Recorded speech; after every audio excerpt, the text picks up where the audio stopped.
ইসরায়েলের প্রধানমন্ত্রী বেনিয়ামিন নেতানিয়াহুর মৃত্যুর গুঞ্জন ছড়িয়ে পড়ার পর রবিবার 15 মার্চ 2026 তিনি নিজের অফিসিয়াল এক্স অ্যাকাউন্টে একটি ভিডিও প্রকাশ করেন। ভিডিওটিতে দেখা যায় জেরুজালেম পাহাড়ের দ্য সাতাপ ক্যাফেতে বসে কফি অর্ডার করছেন তিনি। তবে ভিডিওটি প্রকাশের পরই শুরু হয়েছে নতুন বিতর্ক। ইরানের তাসনিম নিউজ এজেন্সি সহ আরও অনেক সংবাদ মাধ্যম বলছেন এটি ডিপফেক বা কৃত্রিম বুদ্ধিমত্তা দিয়ে তৈরি ভিডিও। অন্যদিকে আরেক দল এটিকে নেতানিয়াহুর জীবিত থাকার প্রমাণ হিসেবেই দেখছেন। সামাজিক মাধ্যমে কিছু ব্যবহারকারী দাবি করেন কৃত্রিম বুদ্ধিমত্তা চ্যাটবট গ্রোক নাকি ভিডিওটিকে ডিপফেক বলে উল্লেখ করেছে। তবে গ্রোক পরীক্ষা করে দেখা গেছে এমন দাবি সঠিক নয়।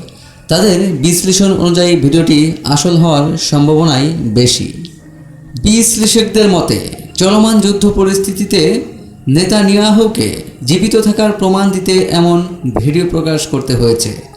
ভিডিওটিতে তাকে বলতে শোনা যায়, আমি কফির জন্য মরছি।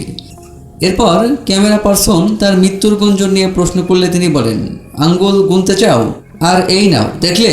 পরে কফির কাপ তুলে তিনি বলেন, লেখাইম জীবনের জন্য।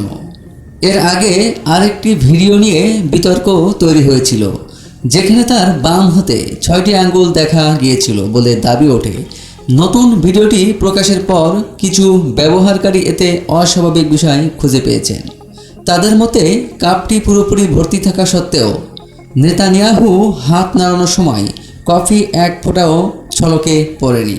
আবার কফিতে চুমুক দেওয়ার পরও কফির পরিমাণে কোনো পরিবর্তন দেখা যায়নি। এমনকি কফির উপরিভাগের ফোমেও কোনো সেট দেখা যায়নি। এক পক্ষ এসব বিষয়কে ডিপফেকের সম্ভাব্য ইঙ্গিত হিসেবে দেখছেন, অন্যদিকে আরেক পক্ষ বলছেন এগুলো ভিডিও কম্প্রেশন, আলোর প্রতিফলন বা ল্যাটে কফির ঘন ফোমের স্বাভাবিক বৈশিষ্ট্যের কারণেও হতে পারে। গ্রোকের বিশ্লেষণে বলা হয়েছে ভিডিওটি ডিপফেক নয় এবং এটি 95% বেশি সম্ভাবনায় আসল।